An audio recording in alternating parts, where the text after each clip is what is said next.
Man, another day up at the Coin Media Academy.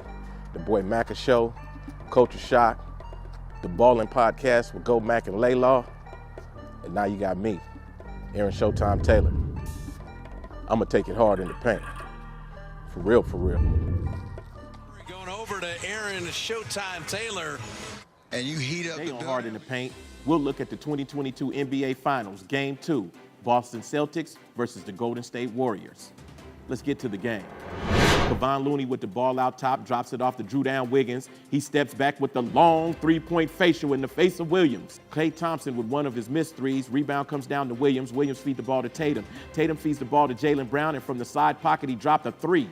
Klay Thompson underneath the basket, feed the ball out to Wiggins. Wiggins dropped a dime off to Looney, who with the flush at the rim. Smart with the ball, directing traffic around a pick by Al Horford. Feed that ball out to Brown. Brown slicing off the edge, got the harm and the foul at the rim. Draymond Green drops the ball off to Steph Curry. Steph Curry pump fake at the line, throws up the light floater, and in it goes. Curry coming across the timeline into the front court, used the pick and roll by Green. Green with the late roll, got the ball coming off the edge with the left hand off the glass with the body foul going to the line. Ball fed over to Dre. Dre holds it up. He's on the move. He finds Klay Thompson rolling in the middle. Klay with the pump fake and the step back floater. Count it. Smart with the ball coming into the front court. Finds Williams down low. Williams with the pump fake. Feed that ball out. Pump fake. Another pass goes out. Brown from the right corner. Put it in. Poole with the inbound, feed the ball to Looney. Looney feeds it over to Curry. Curry on the move, and he found Looney, who slid to the rim and the flush. Tatum with one of the many turnovers that Boston had on the night, 17 total. That ball comes up and ends up in Curry's hand. Curry with the deep three-pointer, the babyface assassin on the move. Pritchard feed the ball out to Tatum. Tatum with Curry on him. Matchup between two stars. Tatum fires that one up, the deep three facial exfoliation. Curry with the ball coming back on the other way with Pritchard playing defense. Curry shaking him up off the edge, kiss it off the glass and in. Here comes Tatum the other direction. We're still in the second quarter right now with 10:30 left. Tatum fires that one up. That's a deep three-point facial exfoliation on that one. On the move, the guard passed that ball off to Williams. Williams put the ball up and in over the top of the Warriors defenders. On the move, pull up Jay, count it. Curry with the ball at the 18-foot range, fired up and made it. This is second quarter. Smart coming off the edge, threw up a brick. Rebound came down to the Warriors. Ball went up to Wiggins. Wiggins with it. Feed that ball down low, and it came into the hands of Gary Payton Jr. with the bucket. Tatum with the ball. Feed the ball out to Brown. Brown traveled there, and they didn't call it. Ball back out to Tatum, straight out front. Count that three-pointer. Curry on the move with a no-look pass. It got to Payton Jr. Out front to Dre. Dre Day with it. Dre Day on the move. Dre Day to the rim. With under 3 minutes left in the second quarter, Smart had the ball out front. Fed it up top. He got it back down low. On the turnaround, Jay counted. No harm, no foul, no blood, no ambulance. Tatum running back. Now we're looking at Steph Curry firing up a long three-pointer. Touched it, no good. Ball tipped around. Rebound came down, and guess who it was? Drew Down. When the game was totally over, at the close of the game, the Golden State Warriors win 107, Boston Celtics 88, as the Warriors now head east to TD Gardens to face the Boston Celtics, 2 games at home.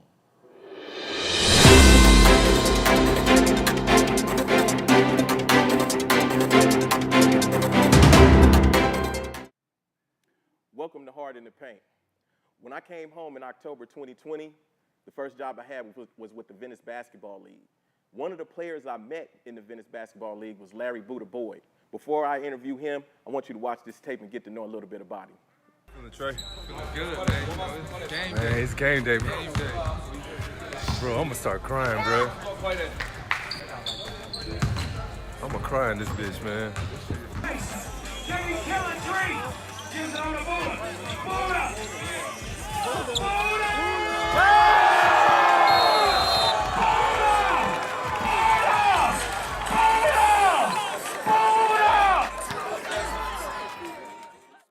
All right, I'm sitting here with Larry Buddha Boyd. What's up with my dude, man? What's up, crackling? Reed? What's up, my guy? Welcome to Hard in the Paint, man. Thank you, man. Thanks What you for think, having me. man? What'd it look like? Man, honestly, the people here are just amazing. That's the first thing I want to say.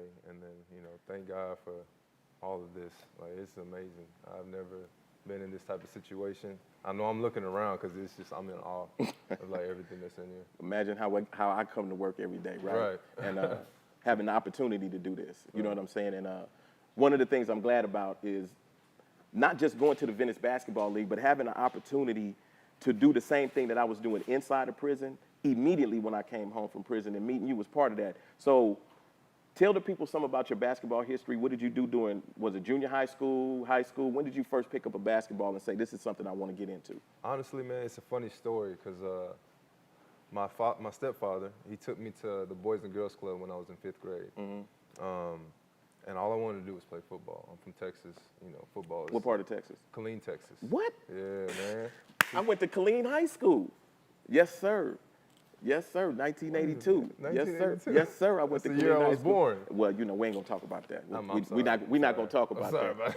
Aging me like that. Everybody know I'm 56. I'm not ashamed of that. You know, he was born in 82, so that lets you know, ladies, you heard that. 82. But yeah, where did I leave off at? At Killeen. Yeah, Killeen. Yeah, I went there. No, we wasn't talking about that. Yeah, you was playing football. Yeah, I was playing football, and then my dad took me to the Boys and Girls Club, and then wanted to sign up for football, and they said, yo, they just started 2 weeks ago. It's a little too late. So I was a little heartbroken, and then my dad said, you know, the lady behind the desk said, we have basketball, though. It's getting ready to start. So my dad looked at me, and he was like, yo, you want to play basketball? And I was like, I didn't even want to play basketball. It wasn't even my passion at the time.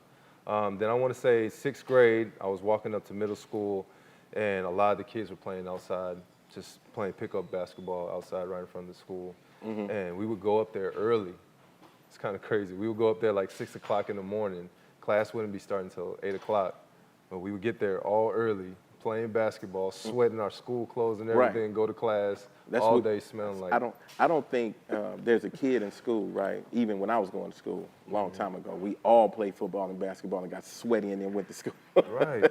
Didn't even care, man. All right. So now you come up out of middle school, and do you play basketball in high school? Yes, I did. And this play is the first basketball time in you high really school. got into the, I want to say, the X's and O's of it and learning how, the drills and everything. So how does that develop in high school? Honestly, I always knew how to play hard. At Killeen High School, we were called the Running Roos. So having our best players, you know, they just got to freelance. I wasn't a good player at the time, you know, I was a late bloomer. I was playing more football. So just understanding the game and then finding out, like, I'm a role player. I can be a really, really good role player. So I found a way to rebound. I was one of the best rebounders. I wasn't even that big, but, you know, I found a way.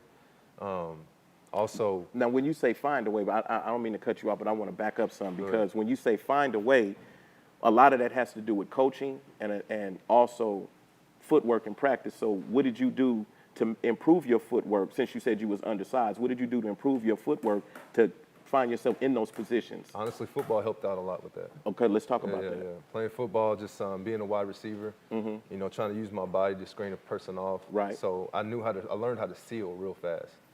So like just running into a spot on the court, getting an advantage on a position, on a person that's guarding you. Right. And then holding him off and creating an angle for somebody to pass you the ball to get an easy bucket. Now, one of the other things that takes place as a wide receiver to training is also the hands, how to free up from a defender. Yes, sir. Right, and do those same hand techniques play in basketball as well when you're fighting for position down low? Oh, yeah. All of that goes into each other. I mean, because it's competing. So you start to learn, whatever sport you play, you start to learn competing is going to have hands on you. So you learn that very quick in any sport, I believe. Right. Well, we'll stick with basketball and football. Right. But you're definitely right. The principle is across the board. But since you was playing both sports, then I guess what I'm trying to say, what part of the football fundamentals transferred easily over to basketball, other than just the going down and sealing and finding a spot down in the paint and calling Definitely for the ball? body position. Body positioning. And then, like I said, the hand techniques when you have a defender in front of you to even get them and seal them. Right. The same type of thing. Okay, so And let's I'm not afraid of physical contact also. I look for it. I seek it. Didn't we see that in the setup tape? I think we saw that he's not afraid of physical contact. I love it, man. I love it. So did you play any collegiate ball, or did the service come calling? I tried out for a team. I didn't make it. It was my first time ever getting cut. I got lost a little bit, a little confused, trying to work. It just didn't work out. Started getting into, arguments with my parents. The Asian culture is just like, they want a lot, so I decided to before we go past that, because a lot of times I don't think a lot of people appreciate the cultural differences in what you're talking about. Yeah. You know, versus we grow up how we grow up. So let's talk a little bit about the Asian culture and what's implied in what you said. And I'm assuming you're talking about the respect for parents. And go ahead and explain it. Yeah, just like having the respect for parents, and then, they like to talk about their child and their successes and stuff. So, they try to plan out their child's future. And I honestly feel like growing up in America, it's a little overwhelming sometimes, and it can actually drive a kid down, push them away from their parents, and it can be tough at times. So now, what did you do in that position when you had that pivot point right there? Right. Honestly, I still didn't know who I was. I didn't have the confidence, but I knew common sense. I wasn't doing anything with my life. So my stepfather, he was in the Army, retired. So he put some enlightening on the military on me. So I decided to join the Air Force. Now, when I was down in Killeen, Texas, the reason I went there is because I was Fort Hood's right there. Right. And very, very big Army It's the base. biggest Army base. Right. Unfortunately, we had a tragedy there a couple of years back, Right. and we definitely want to send our thoughts and prayers out to those people. And in that, when we're talking about the transferring over and bringing the basketball fully in, right? Did that come up while you was inside the service as well? Honestly, it was. It did? Yeah, because I got to get a different perspective of people in different areas, and the way that we played in Killeen, Texas, it helped me.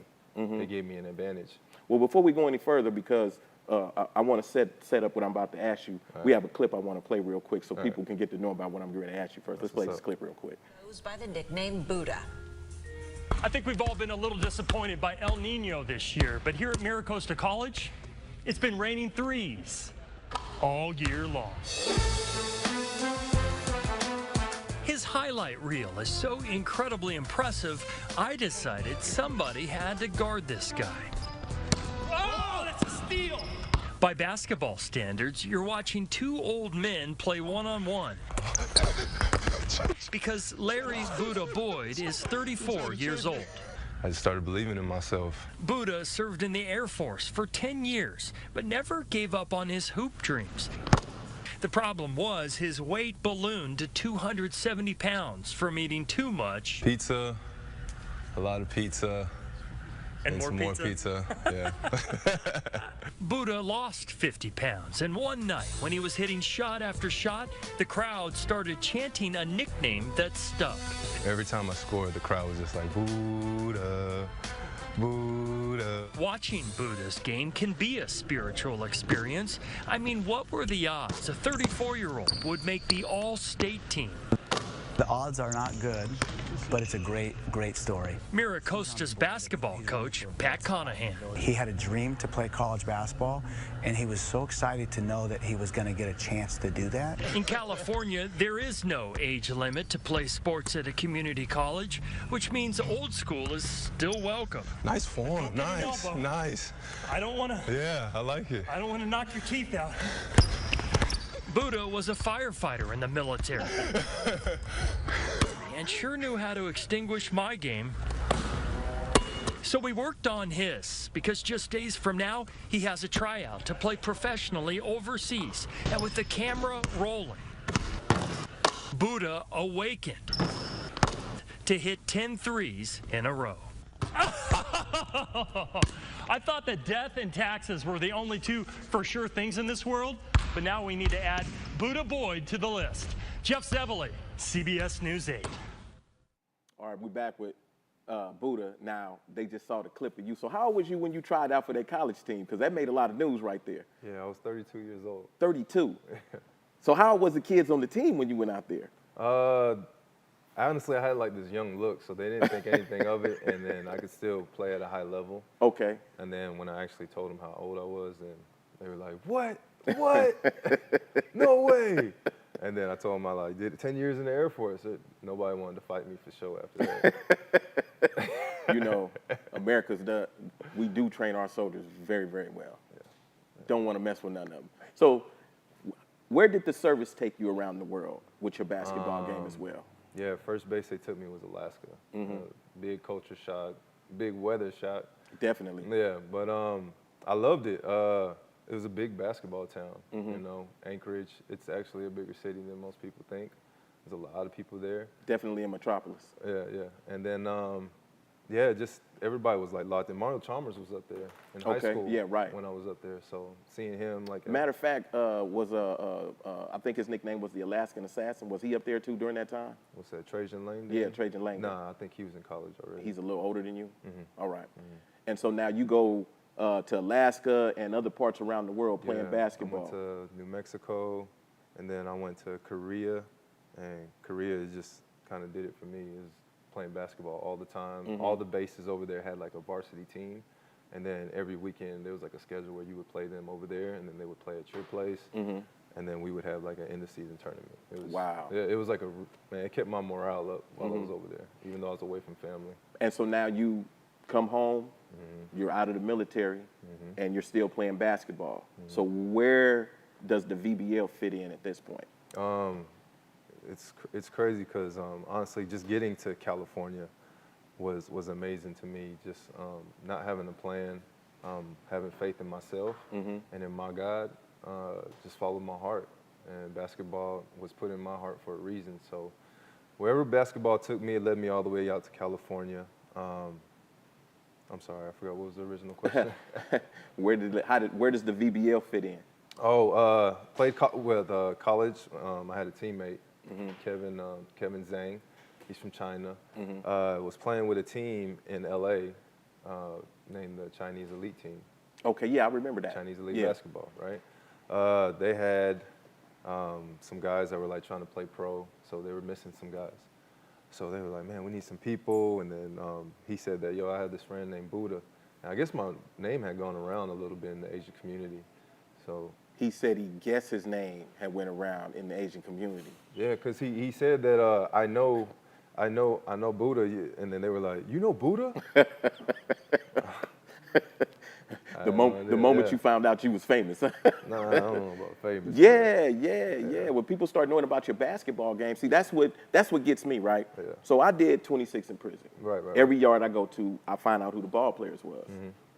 When I come out here, it's the same thing in the VBL. That first day at Dotweiler Beach, I'm calling the game, but I'm watching everybody's game. So I see and pick out 6 or 7 really good players, right? And then there's another tier of players that are good, right? But they're called role players, right? And so that's where I see you. I see the Hezi God. I see Baby V, Victoria Mazzio. I see Dr. Sharin, you know what I'm saying? I see all of these players running around there. Flash, Drewski, you know what I'm saying? The Body Snatcher, right? I'm watching all of these players, and I'm like, man, this league is dope. This league is dope, Yeah, I love you know, and I meet you there as well. So before we close out on this interview, right, I want to talk more about some of the community work that you do as well. Can you go into that and the work that you do with the youth? Yeah, I was training some kids called Pisces Basketball Academy, and then we're actually going to kick off another summer youth camp. And yeah, just helping kids get better, teaching them how to work, teaching them how to grind, passing on all the knowledge that I've gained. Well, what's the age group that you're working with? Anywhere from like 5 to, I want to say 15. Okay, that premium time where you really have to get to somebody and be a mentor to. What is that like though? Because you have to look at how you grew up. How do you approach kids now in a mentor role based on how society is kind of structured now? Because it used to be back in the day, I could walk up to you and talk to you as a G, right? But now it's a little different. So how do you navigate the society and the structure and still be able to reach at those kids? I honestly just remember I tap into like how I felt growing up, and I wish somebody would have just took a hold of my hand and just showed me the way, gave me game, taught me how to grind, work hard for everything. My parents, I love them to death, hardworking parents. One's Puerto Rican, one's Korean, so all they know is how to work hard, And that's a cultural thing as well. Correct. Not that anybody else doesn't, but particularly with Korean culture or Asian culture and Hispanic culture, it's work. Right. So just, see, I get sidetracked real easy. You good, it's okay, don't worry about it. You on Hard in the Paint, you can get sidetracked. We'll get down in the post. Get down in the post and put your hands up where you want the ball to go to. Yeah, we're teammates. So where was I? You was talking about helping the kids, man. And the thing, let's go here as we close out. So this is your camera over here where you're gonna speak directly, right? So whatever you want to say to those kids and anybody else, this is your moment to give it to them right now. Man, honestly, just do everything with 110%. Don't be afraid to mess up. I actually encourage people to mess up and get back up and go even harder, because you learn a lesson right there. And you just keep pushing forward. And the more reps you get, the better you get at that, whatever you're repping on. It's anything. With basketball, my game elevated a lot. But any career field you choose, any dream that you want to chase, get the reps in. Get those reps in. Mess up and get better at it every day. That kind of sounds like Mamba mentality right there. This is my man, Larry Boyd, a.k.a. Buddha Bless. Thank you for having me, man. Thank you for showing up, man. This was almost like spur of the moment for you, because it was like 2 days ago. And you was like, man, I'm ready, man. put me in, coach. I got my tennis shoes right here. And he showed up in flip-flops, and then he beat me. Oh, you guys are going to see that at the end of the show. You didn't see the free throw challenge yet, but you will, because in the moment we're going to sign out on Hard in the Paint. Can I give a shout out? Give a shout out right there. I want to give a shout out to my daughter, Micaiah Yasmin Boyd, graduating Yokota High School. So proud of you. Got accepted to Washington State University. Let's go Cougars. You heard that. As we close out, the pressure's already on. I don't care. One more, and it's not looking good for you, brother. Communication is key for everything. Part of communication is community. Part of communication is communion. Part of communication that's not in those words is listening. We're given 2 ears and 1 mouth for a reason. We should listen more than we speak. Also, understanding how dangerous the mouth is. Because if the tongue gets bit, you can't talk. So you should hold your mouth and make sure that when you speak, your teeth aren't going to bite your tongue. My name is Aaron ShowTime Taylor, and you have been hard in the paint. That's 3 for 4. Uh-oh, that's 75%. Hey, y'all see what's going on over here? Uh-oh, he can go 80% right here, man. You gotta watch out, man. You gotta watch out. You gotta throw him off his game right here. You know what I'm saying? You gotta do something to throw him off his game right there. Love the spotlight, brother. Ooh, 4 for 5. Ugh. Now look, that's 80%. I came out with my VBL gear on. You see me? You see my VBL gear? Yeah. I'm gonna do better than I did last week. You see me shining out here? I'm gonna do better than I did last week. I'll rebound for you. Yep. I got it. That's 0 for 1. How am I gonna be hard in the paint? I'm 0 for 6 out here. Straight. Well, I'm gonna do it just like they do in the games, man. Mm-hmm. Rest on this one. Rest on this one. Rest on this one. There we go. Oh, he's still There alive. 1 for 2. He's still alive, yo. That's my first bucket on Hard in the Paint. All right, y'all. Yes. Y'all chill out. Y'all chill. I'm gonna act like I've been here before. No, I'm not. You know what it is? It's because I made it a game situation. There we go. You know what I'm saying? That's how you go. You practice game situation. BBL All style. right. So y'all chill out. Y'all chill out. Rest on this one.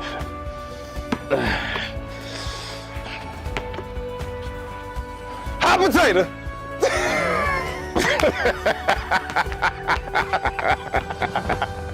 You want to finish it though? No, it's 1 for 3. I got 2 more. You want to finish it out? 1 for 3. Yeah, I'm gonna finish it out. You know, I went 4 for 5. So I know. All right. Ooh. It's a pride thing, Okay. man. What's that? That's 1 for what? 1 for 4? Yes, yes, I can sir. get 40% right here.